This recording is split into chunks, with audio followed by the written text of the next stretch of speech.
Romance বা প্রেম মানে খুব গভীরভাবে নিযুক্ত থাকা, তাই না? হ্যাঁ কি না? কিন্তু দুর্ভাগ্যবশত মানুষ রোম্যান্স বা প্রেমকে নামিয়ে এনেছেন শুধুমাত্র যুবক ও যুবতীদের মধ্যেকার একটা ব্যাপারে। না, আমি নিশ্চয়ই একজন প্রেমিক, পুরোপুরি রোম্যান্টিক। আমার প্রেম গোটা মহাবিশ্বের সাথে হবে নাই বা কেন?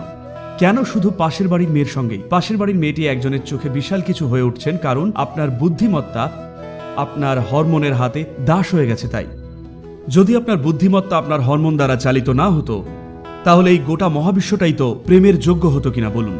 আপনি যদি যথেষ্ট মনোযোগ দেন, আপনি দেখবেন পিঁপড়ের মতো সামান্য একটা প্রাণীও, সেও এক অসাধারণ সৃষ্টি। আপনি যদি পিঁপড়ের ক্ষমতা দেখেন, যদি জীবনভর সেই দিকে মনোযোগ দেন, তবু দেখবেন তাদের নির্মাণ ক্ষমতা থেকে আপনার আরও কিছু শেখার আছে। হ্যাঁ, তো এইরকম করেই যদি আপনি যথেষ্ট মনোযোগ দেন, আপনি প্রেমিক না হয়ে থাকতে পারবেন না।